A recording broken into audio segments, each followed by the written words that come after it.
اللهم صل وسلم وبارك على سيدنا محمد وعلى اله وصحبه اجمعين. ازيكم حبايبي؟ عاملين ايه؟ يا رب تكونوا بخير وفي احسن حال ان شاء الله. النهارده معانا فيديو روتين جامد كده، كله يقوم يتنشط ويروق كده في الحر اللي احنا فيه ده، يرطب الدنيا. اول حاجه نسمي الله ونصلي على سيدنا محمد عليه افضل الصلاه والسلام. ولايكات كتير للفيديو بتاعنا النهارده، تعليقاتكم الحلوه اللي بتشجعنا، واللي ما اشتركش في القناه يشترك ويفعل الجرس على كلمه الكل. اول حاجه كده، ده كان يوم الجمعه العصر. نزلنا بدأنا بغسيل الفرشة الأول. السجادة دي حطيت عليها مية بكلور وبرسيل جيل وديتول، كان في الجردل ده كده وعليه مية. وبعد كده حطيتهم عليها ولفتها وسبتها، وكمان المشايات والعتب الصغير ده كله عملته بنفس المية ولفيته زي ما انتم شايفين، وجبت كل الحصر. اللهم صل على سيدنا محمد. بصوا يعني اكتر من واحدة، كذا واحدة، فرشتهم كلهم على بعض وبدأت ارشهم بالمية. وبعد كده هنحط الاريال او اي مسحوق بتغسلي بيه. ساعات بغسل بالاريال وساعات بغسل بالصابون اللي هو بتاع المواعين اللي هو السائل. فالنهارده هنغسل باريال. بعد ما رشناهم بميه كده هنرش عليهم وندعكهم بالمجشه او بفرشه ناعمه. مش هنحط فرشه خشنه علشان الفرشه الخشنه بتنسل الفتل بتاعه الحصر دي كده، فبالفرشه الناعمه دي زي ما انتم شايفين. وهنشتغل، هنبدأ غسلهم علشان نعمل روتين جامد مع بعض. بدأنا الأول بالحصر بعد يوم الجمعة العصر كده، بدأنا بالغسيل. نزلت كله تحت في الأوضة اللي تحت دي عندي زي ما انتم شايفين كده، وبدأنا نغسل. وطبعا بمساعدة الأبلة سهير كانت بتساعد. قالت أنا هغسل واحدة وانتي واحدة، فهي غسلت واحدة بس وبعد كده فلست مش كملت. وتقول لكم حطوا لايك للفيديو. جت كمان بنت عمها الصغيرة تساعد برضو، يعني كله عايز يساعد معايا، ولو بيساعدوا مساعدة زي الناس يعني مش هيساعدوا اصلا. فهي قاعدة تغسل فيها شوية، وجت بنت عمها كده عايزة تغسل فوقفتها. كنا خلصنا الحصر، غسيل الحصر كلها، وحطيتهم على الحبال الصغيرين تحت، والكبار خدتهم معايا الشقة فوق على الحبال اللي فوق. هي كانت بتغسل، عايزة تغسل، فديتها الخرطوم. كنت غسلت انا السجادة، دعكتها بالفرشة الخشنة كويس، وبعد كده كنا بنشطف فيها وبسحب المية اللي عليها بالمساحة.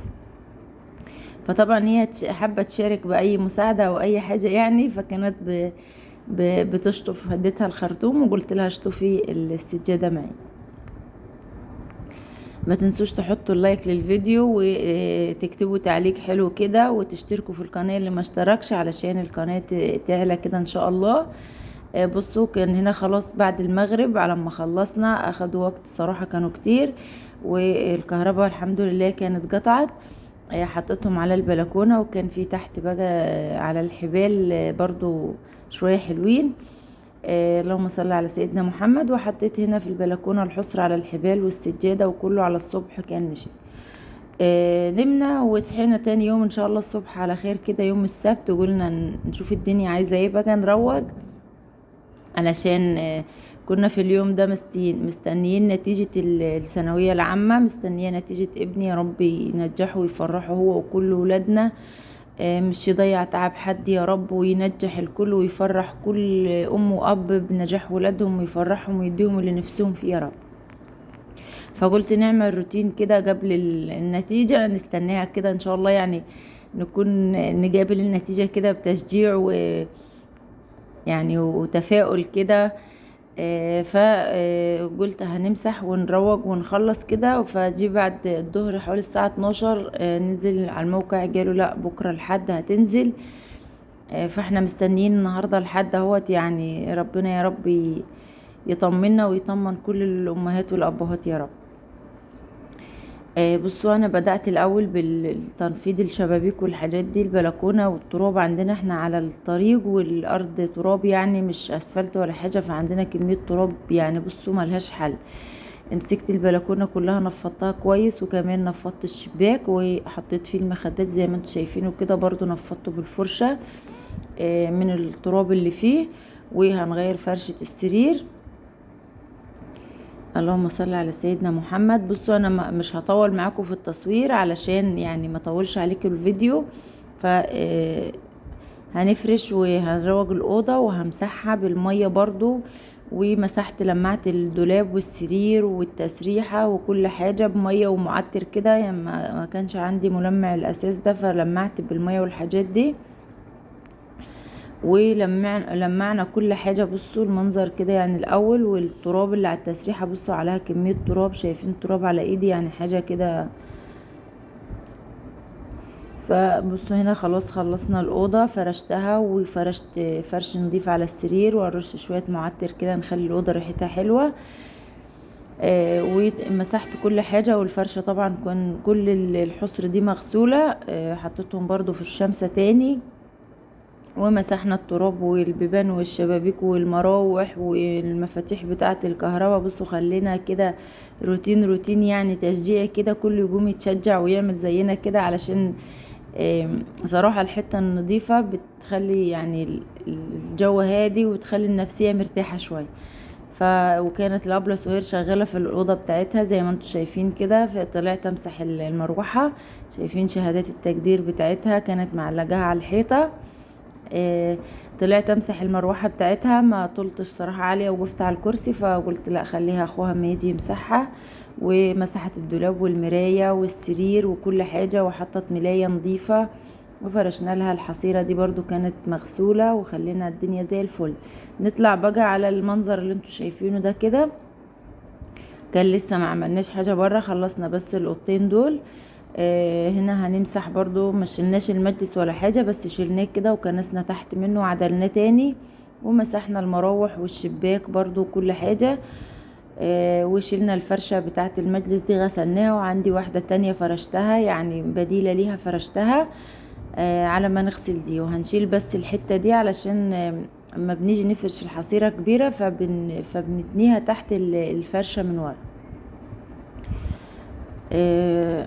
هنروج الدنيا زي ما انتوا شايفين. صراحة اليوم ده تعبنا جدا، وكانت سهير تعبانة اصلا، فكانت يعني ايه بصوا بتلف حواليا كده على جدها، فتعبت صراحة في اليوم ده من الساعة 8 الصبح 8 ونص تقريبا وانا شغالة زي ما انتوا شايفين كده، ما ونتش دقيقة لحد الساعة 2 وتلت كده.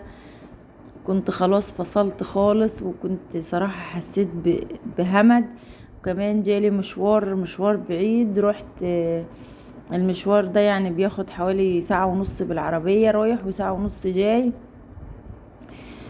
فكان اليوم كله تعب. فصراحة يعني اخر اليوم الواحد بيجي يدخل البيت كده بيلاقيه نظيف والدنيا نظيفة وريحتها حلوة والدنيا كده ما شاء الله، فبينسى التعب وبينسى كل حاجة.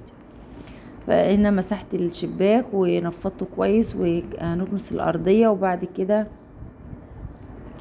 هنمسح بالمية فيها الشرشوبة كده، حاطين في المية كلور وديتول وصابون برسيل جيل او اي يعني مادة منظفة، شوية معطر من بتاع الهدوم تخلي ريحة الدنيا حلوة كده. بصوا خلينا الأوضة ما شاء الله حاجة كده، ومسحنا الشاشة والحيطان والمروحة والمفاتيح وكل حاجة، خلينا كل حاجة بتلمع زي ما انتوا شايفين كده.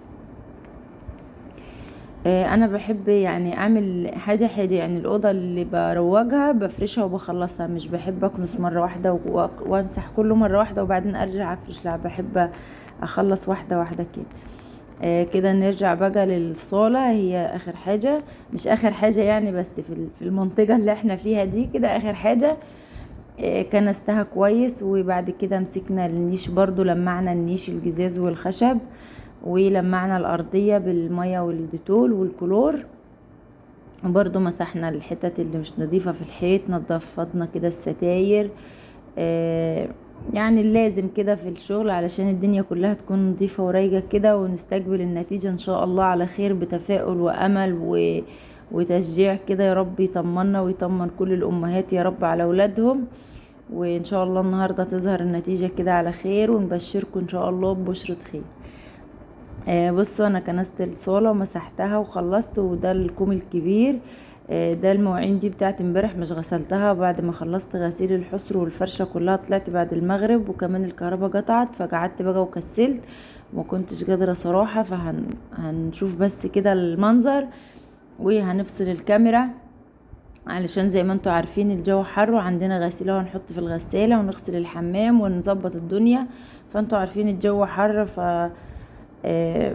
التكتيفة ديت والطرحة والحاجات دي في الشغل دي صراحة مش بتنفع، فبنقفل الكاميرا وناخد راحتنا كده ونبدأ نشتغل. بصوا كده خلصنا الصالة، مسحتها تاني، كنستها بعد ما مسحت تاني وفرشتها زي ما انتوا شايفين. الفرشة نظيفة ما شاء الله بتلمع اهيت، والمطبخ خليناه زي الفل، والبطانية ونضيفة برضو. نفضنا طلعنا كله في البلكونة ومسحنا، والمواعين ومسحت الرخام وغسلت البوتاجاز وكل حاجة، كل حاجة خليناها زي الفل كده.